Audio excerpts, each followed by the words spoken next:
สบายดีสาวสวนอุณวงศ์ฟาร์มมามื้อนี้เราก็จะพาทุกคนมาเพาะพันธุ์เบี้ยบักฮุ่งเนาะก็คือกาแก้นบักฮุ่งเนาะว่าทำอิฐเฮาเฮ็ดแบบใดนี่ก็จะเฮากะเกียมจะผสมดินแล้วเนาะนี่อันนี้เฮาก็ได้ดินกับฟุ้นโคกนะเนาะมื้อนี้ไม่คูณจะมาผสมให้เฮาเบิ่งมื้อนี้นะเก็บเผามีฟุ้นโคกแล้วก็เก็บเผาเนาะกับดินแม่ผสมกัน3อย่างเพราะว่าเฮาสิอันนี้แม่นดินโลกหน้าเนาะทุกคน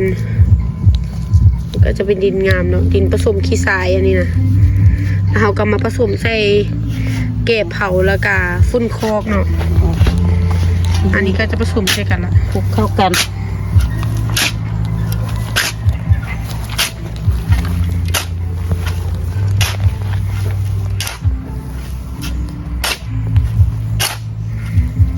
ครึ่งส่วนครึ่งเลยบ่นี่บ่ใส่อันดินซี่ใส่ฝุ่นนึ่งเพราะว่าอันนี้มันเป็นแก้วแล้วมีฝุ่นหลายมันก็บ่ได้มันคือเฮามันสิเปื่อยต้องฝุ่นน้อยเนาะดินหลายอันนี้ก็คือการผสมดินเนาะ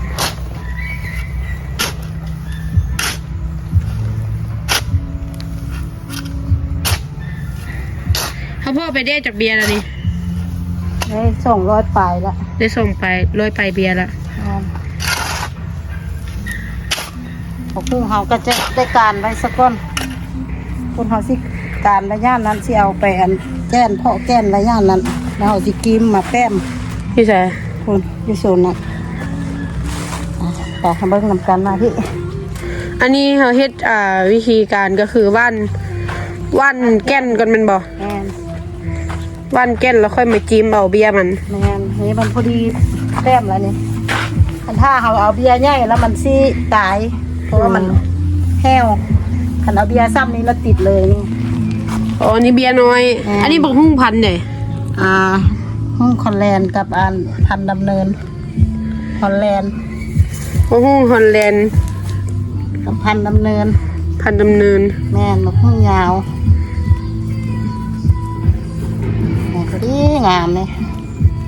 โอ้หลายเบียร์ได้นี่มันเป็น200คุณบอก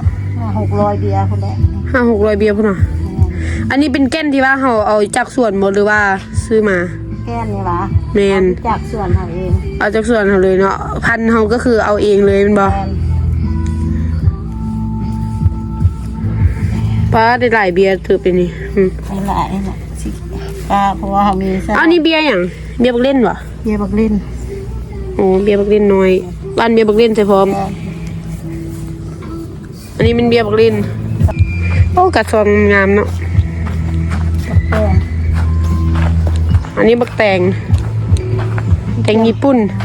สิเกียมใส่คางมือนี่แหละชิได้ใส่คางแล้วนี่เพราะว่าเสื้อเขามันช่วงนี้มันบ่มีขาดตลาดนะเพราะว่าที่ได้เอาอันนั้นมาใส่แทนเสื้อรุ่นนี้บ่มีซอกซื้อใส่กับบ่ได้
มีเป็นดินที่ว่าเขาได้แล้วเนาะ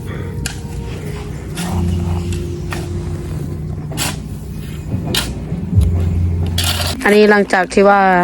เฮาเกียมดินแล้วเนาะทุกคนเฮาก็จะมาให้ถุงไว้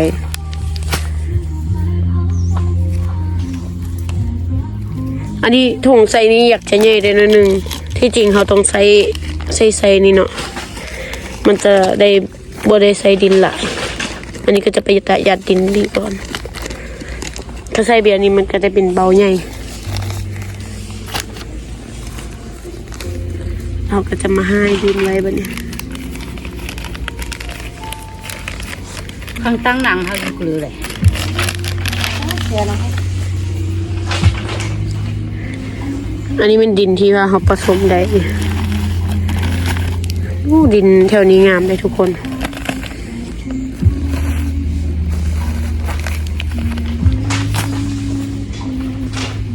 ให้เกียมดินไว้เนาะจะเป็นตอนแรกเนาะที่ว่าเขาจะปลูก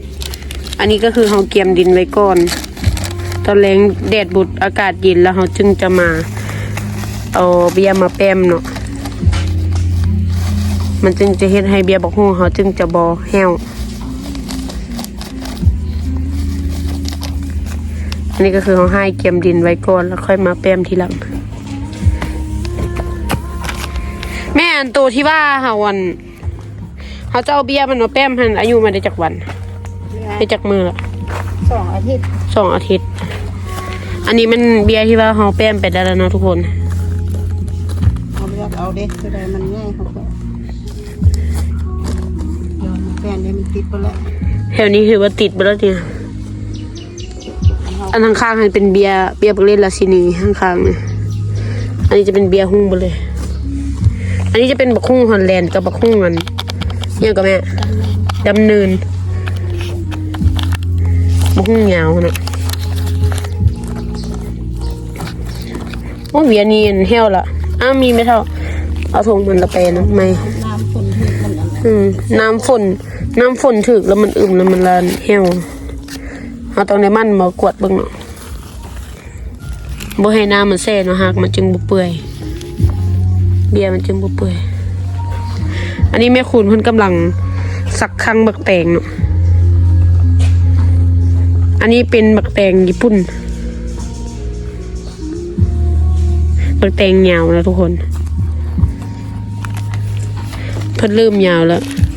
เขามัดเสือกบ่ทันเนาะเขาก็เลยว่าเอาคังมันมาใส่แทนก่อนหาโซกซื้อเสือกก่อน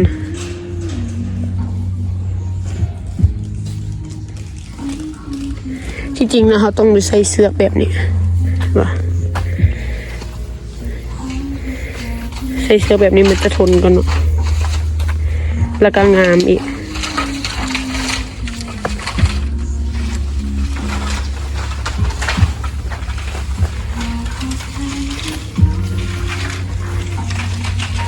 ได้จากมือแล้วดิแม่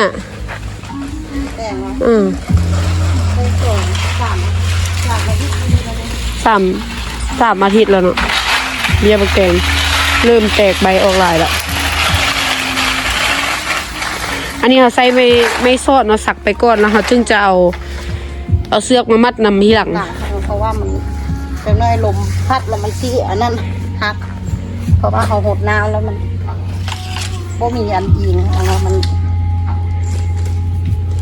หักไว้ เลยไปโซกเอาไม้มามัดใส่ก้อนเนาะพอเป็นหลักบ่ให้เบียร์มันหัก หัก มันงอย ออก3-4 ใบแล้วเด้ เริ่มยาว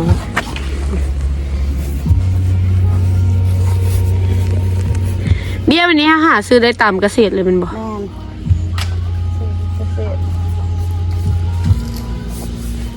แตงพันธุ์นี้เขาก็บ่ทันได้ปลูกจากเทื่อ อันนี้เป็นเทื่อทำอิฐเนาะที่ว่าเราลองปลูกแต่ว่างามเนาะออกเบียร์แบบงามยาวไปหนจนจ้ามเขาเฮ็ดตะนานเดียวมันบ่ แม่นทดลองมันก่อน ทดลองปลูกมันก่อนเนาะเพราะว่าอันนี้ก็เป็นเทื่อทำอิฐเนาะที่ว่าเราลองปลูกเบียร์บักแตงพันธุ์ญี่ปุ่นแต่ว่าบักแตงลาดบ้านเฮาหันก็ปลูกมาหลายแล้วเนาะน่าจะปลูกคือกันนี่ติปลูกบ่ยากดอก กันแต่ละคนมันเป็นพันธุ์ไม่ยาวเลย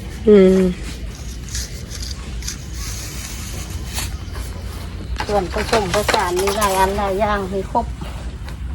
มีครบทุกพืช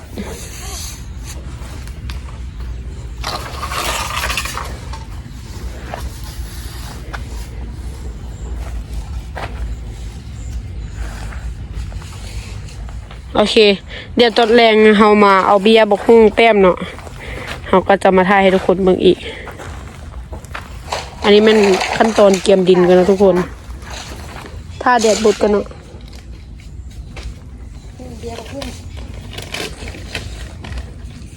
อันนี้เนาะอันนี้กะแดดเริ่มห่วยละเขาก็จะมาเอาเบียร์บักฮุ่งไปลงปลูกนะทุกคน ขอบน้ำก้น พดน้ำให้มันซุ่มก่อนเนาะ แม่ให้กิมเอานะคะได้หลาย จิ้มเอาเธอระเบียร์เลย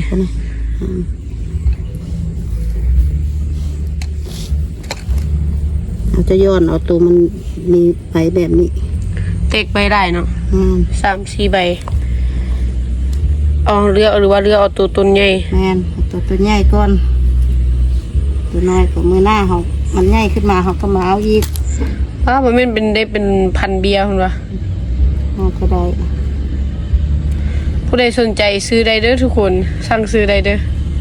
เบียร์บักฮุ่งอยู่ฟาร์มเขาปากกะไร เขาขายบ่ขายแพงหรอกเขาขายเดือนนึง15,000 นะเบียร์ละ15,000ทุกทางไปปลูกอยู่นอกอยู่เกษตรนี่เบียร์ละ25,000พุ่นเลย ขายเบียร์15,000นะ มือเลือกเอาเลยมีแต่เบียร์งาม ไปวันนี้เขาก็จะไปแป้มเอาลูกไปเท่าละน้อยนะเขาจะบ่ได้ลูกหลาย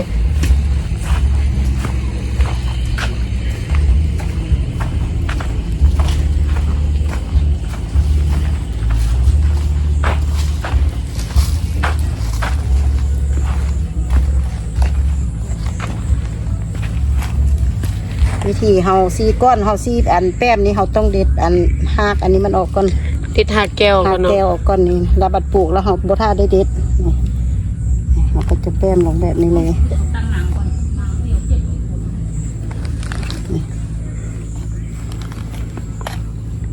ก้อนสีเด็ดก็คือติดหากมันออกเลยเนาะ เด็ดหากอันนั้นมันออก เพราะว่าหากตัวนี้เฮาตอนมันก็ว่าแม่นคันถ้าเฮาบ่ตอนมันจะเป็นตัวผู้ อืม วิธีของมัน ถ้าเขาเด็ดออกอยู่สิมันที่มีผลอย่างบ่มันจะเฮ็ดให้เบียร์บักฮุ่งเหี่ยวตัวตายบ่ ก็ตายเพราะว่ามันดิ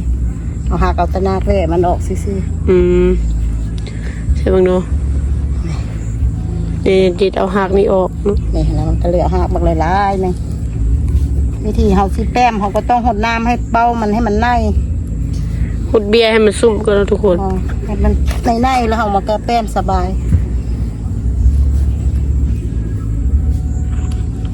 เพราะว่าหนานเฮามันจะกว้างอันถ้าเฮาบงใหญ่ให้มันจะแห้ว อืม มันจะเสียหลายคนได้แต่อันนี้ละเขาจะได้เบิดทุกเบียร์ก็ว่าแม่นนี่ ก่อนเขาจะแป๊บก็คือเขาต้องหดน้ำหรือว่าหดเบาให้มัน เรา ซุ่ม เอา กันเนาะ ใบทู่นี่สีให้มันพอดีเลย อืมมันพอดีเบียร์มันเลยเนาะ พูดจะสีแบบนี้เลยนี่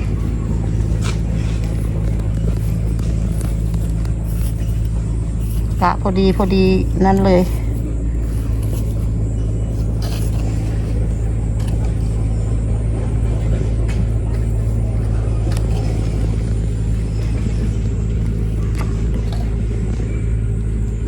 ก็คือทุกเบียร์ก็คือเขาดิดออกเลยแม่นบ่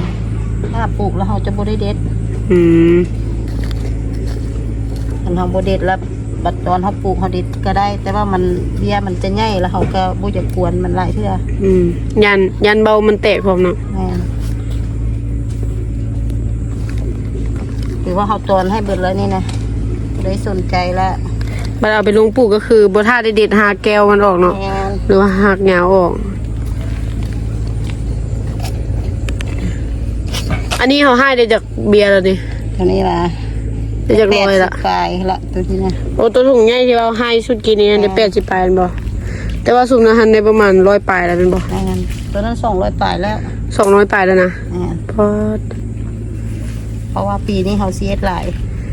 เพราะว่าเฮาปลูกถือว่าเฮาเฮ็ดอยู่สวนเฮานี่เฮ็ดอาหารอยู่สวนเฮานี่บ่ฮู้เฮาก็บ่ได้ซื้อเนาะ อื เพราะว่าเฮา ม จะปลูกเองเพราะว่าปีกายนี่เฮาปลูกไว้หลายได้ขายหน่วยสุกพร้อมแล้วก็ได้ตำขายรับแขกได้เอ็ดเศรษฐกิจพอเพียงแล้วหน้าไปนี่ผักนี่ซี่ซอมเขาก็บ่ได้ซื้อแล้วเขาจะเอาอยู่ส่วนเขาเบิดทุกอย่าง เขาเฮ็ดเฮือนผักแบบนี้ปลูกได้ทุกฤดูเนาะ แมน บ่ว่าจะฤดูแล้งฤดูหนาวก็คือฤดูฝนก็ปลูกได้เหมือนกันเนาะ ได้ เพราะว่านี่มันเป็นเฮือนผักเลย สามารถปลูกได้ทุกฤดูเลย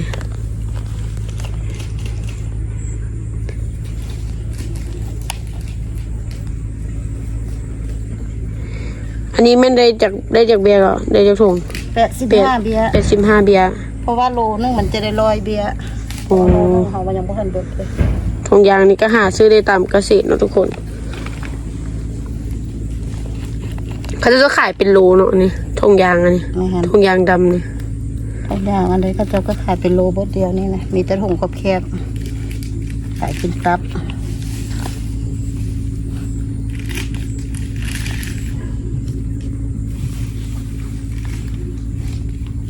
คันถ้าเขาอันหดน้ำไว้คือถุงยางนี่เขาต้องหดแล้วเขาต้องแต้มให้มันแล้วคันถ้าแต้มบนแล้วมันจะแน่น โอ้ เปียกหูก็จะบกขึ้น ก็คือให้แล้วหรือว่าหดน้ำแล้วก็คือต้องได้ลงปลูกพร้อมเลยเห็นบ่ ได้ปลูกเลย เพราะว่าคันหดน้ำได้เทื่อแล้วมันจะนั้น มันจะดินแน่น แล้วมันจะบกขึ้นแต่ถ้ามันติดดีๆ แล้วน้ำเขาก็จะบได้หดแต่ตอนเช้าแล้วตอนแรงเขาจะบได้หด อืม มันหดหลายก็บได้บกหูมันบกก็ต้องการน้ำปันใด มันจะเห็นหักเน่าเนาะ